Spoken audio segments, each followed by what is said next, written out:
CNT125. We're working on Chapter 12. We just got done talking about SNMP.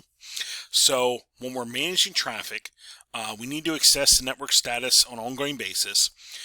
This process includes two major things. One is performance management, one is fault management. We just got done talking about a whole bunch of fault management, detecting a particular issue in a network, and the network management station alerting us that there's a problem. And the second part of this is monitoring the performance. Are we using all of our bandwidth, or are we using only partial bandwidth, partially available bandwidth? So monitoring the ability to keep up with the demand. If we have a lot of traffic, is our network keeping up with that traffic demand, or are we running, kind of like 100% full out, and we're congested and we're losing packets? So looking at the performance of our network. So let's take a look at that. With that, we need to think of a baseline. What is the normal operation of our network to know whether something is abnormal? A lot of people are always going to claim they know what's going on, or claim that the network is really congested, etc., etc. You'll need some data to know what is normal, what is not. If a lot of problems come up, you look at your traffic utilization, you realize you are really full. Why is that? What's going on? What's different now than we had maybe last week? So we need to know what's normal to know when we encounter abnormalities.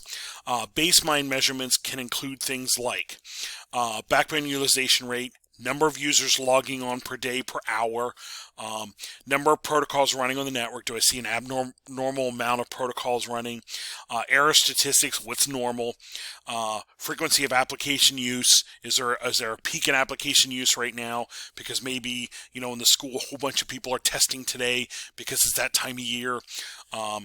And bandwidth usage. Do we have an extreme amount of bandwidth usage right now because it's March Madness, everybody's trying to watch the playoffs? Is there excess bandwidth on the network because of something else going on? There are products out there to do baseline measurement. I threw in here SolarWinds. SolarWinds has a lot of products that could actually help with doing this, figuring out what is normal, what is not, what is more than normal usage. And you would build this over time. Because in your particular facility, if you're a school, obviously during the week is going to be very busy. Evenings and weekends are going to be very low. But even then, in a school, there's certain times of the day or certain days of the week or year, or the month, if you will, that usage gets a lot larger. Maybe it is towards the end of the semester, maybe it is towards the end of the marking period, maybe it is towards the end of the week that usage goes up significantly because of testing or a certain event that's going on. The same thing would be true in a business or a hospital, knowing when those peak times are, and making sure your network can handle those peak times. Baseline measurements serve as a basis of comparison for what is normal to future or expected, or hey, we have an abnormal day. Is this any worse than any other peak day that we've had before? So we need something to know what's normal and know maybe what is a normal peak usage, and we can be comparing those. Network traffic patterns can vary considerably over time, as we just said. Particular days of the week, particular days of the month. Maybe in a company there's certain types of reports that due at the end of the month, and that's when everybody's getting them done and filing them, and all of a sudden there's a lot more usage with a particular application that's getting launched and particular files that are getting done. Change in the network might be unpredictable in the resulting impact. New users logging in and doing certain types of training and so forth. And even, we're assuming all new users would share the same network usage as the previous users or current users. That may not be the case. That might be different. They might use things differently. So gathering baseline data, a number of software applications are out there to do this. There's some freeware, and there's some also expensive customizable hardware as well. I threw a couple names out here just for recognition. And some of them you can actually trial before you adopt, because you might spend thousands of dollars on a particular package for your network. Gather data, analyze the data for typical rates of utilization and failure. Here are some of the key performance indicators that are usually included in the net. Device availability and performance. How available is this, and what's its performance like? Interface statistics. How much is moving in and out of a particular interface? What is the utilization rate? Is it being highly utilized or not? And maybe if it's being highly utilized, we're getting more errors because it is highly utilized. So what's the error rate?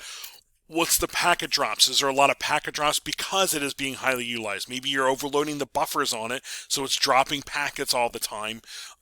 Maybe we need to consider upgrading the capabilities of it or change the filtering of it. Maybe we're overwhelming it because we're asking too much filtering on it. Maybe something else can be filtering it out, something else in the network can be filtering and take some of the load off of that. Jitter, do we have a lot of packets arriving out of order or delayed, causing maybe voice and video issues, quality issues, if you will. So these are the kinds of things that you're looking for. These are the kind of things you're recording. These are the kinds of things that you're maybe referring to. Actually, I just went through a whole bunch of these examples. Here's some more details of device ability, usage, CPU, memory usage, temperature, network connection speed. Again, interface statistics. What is moving in and out? What kind of error rates? That sort of thing. Uptime, utilization. How much are we using of the bandwidth? How much is actually getting used? Error rate. How many errors are we having through a particular interface, packet drops, and jitter. I actually kind of broke all those down already for you, but there's some details of each of those. So bandwidth management now, this can help with some of those things that we said. What are some ways that we can control the amount of bandwidth we're using? There's a couple different ways. There's flow control, congestion control, and quality of service. Flow control configures interfaces and protocols to balance permitted traffic volume with devices' capabilities. So kind of a give and take. I'm kind of busy now, let's slow down what we're doing. I'm not busy now, we can speed up what we're doing. Congestion control, just how the network devices respond to issues caused by traffic congestion. Do we keep sending and make it worse, or would you try to maybe reroute or even slow things down so we don't get a so congestion? And then quality of service. How do we prioritize some traffic over other traffic? So let's take a look at some of these. Flow control, a bandwidth management technique configured on local connection between two devices.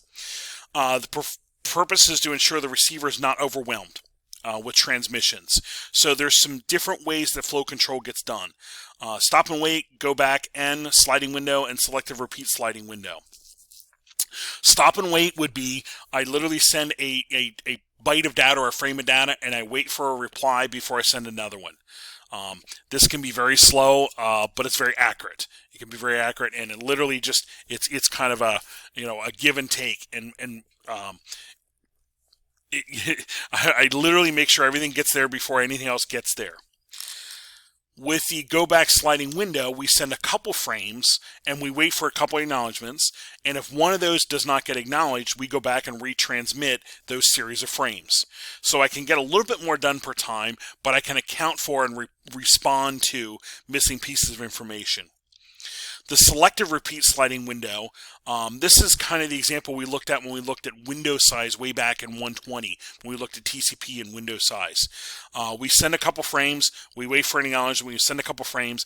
If one is missing, we retransmit that piece. We retransmit that piece and then keep moving. This is the kind of flow control that things like TCP does with their sliding window.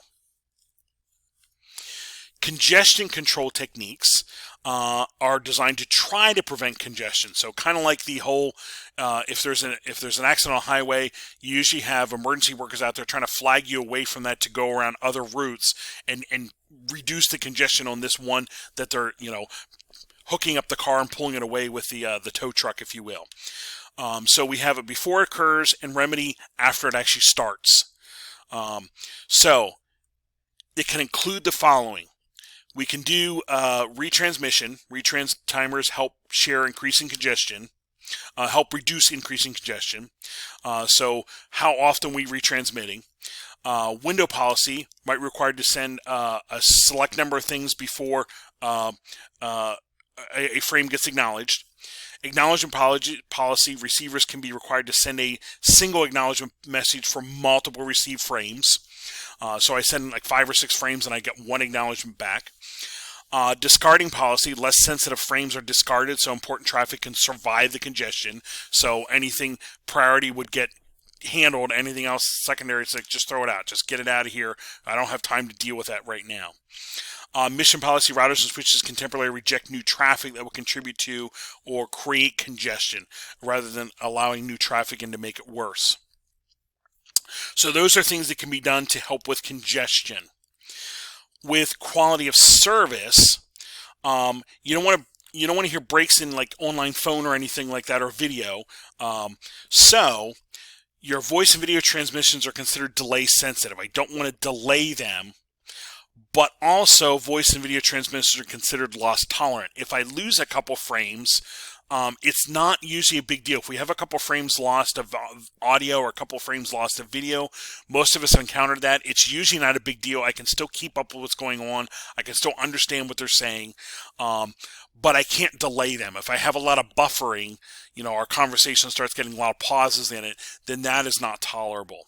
So it is delay sensitive, but it's loss tolerant.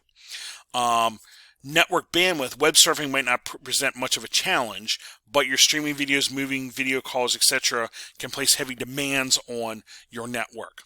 So quality assurance, preventing delays, disorder, and distortion requires more bandwidth. Quality of service then is a way to adjust the priority to make sure the important stuff gets through, and the other stuff that can be delayed a little bit is kind of held back and delayed a little bit to let the important traffic through. That's what your quality of service is about.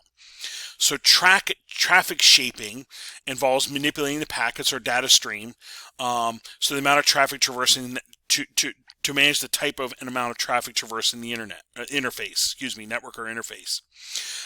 Traffic shaping goals assure timely delivery of most important traffic and offer the best possible performance for all the users. So here is some techniques that are done for traffic shaping. Delaying less important traffic, which is called buffering. Increase priority of more important traffic. Limit traffic volume flowing in or out of an interface during a specified time period. That's traffic policing. And limit momentary throughput rate for an interface. That is also traffic policing. Back a number of years ago, Comcast discriminated certain types of traffic packets. That was a controversy that a lot of customers brought to the attention of the FCC. So that is something that occurred in the past that brought them under some scrutiny on how they were doing their quality of service, if you will.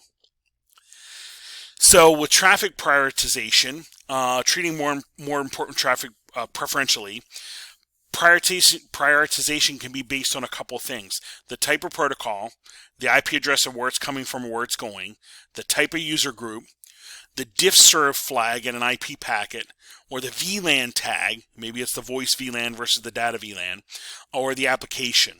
And the traffic can be assigned a high, normal, or low priority. So voice over IP might be high, while your online gaming might be low in a business network, if you will. And two different ways of doing this are for quality of services: diff-serve and class of service. With diff-serve, the technique addresses quality assurance by prioritizing traffic at layer 3. So it takes into account all types of network traffic, but can assign voice streams high priority and assign unessential data, people surfing the internet during lunch, a low priority. And it looks at the diff-serve field in an IP4 packet. Looks at that to know what to do with it. And it's going to look at the differentiated services code point field. 8-bit field. IP version 6 packets have a similar field known as the traffic class. So you can actually configure this on an interface to match packets with a given value to know how to handle that. And the diff-serve can do two types of forwarding: expedient forwarding or short forwarding. The expedient forwarding data stream is assigned a minimum departure rate for a given node.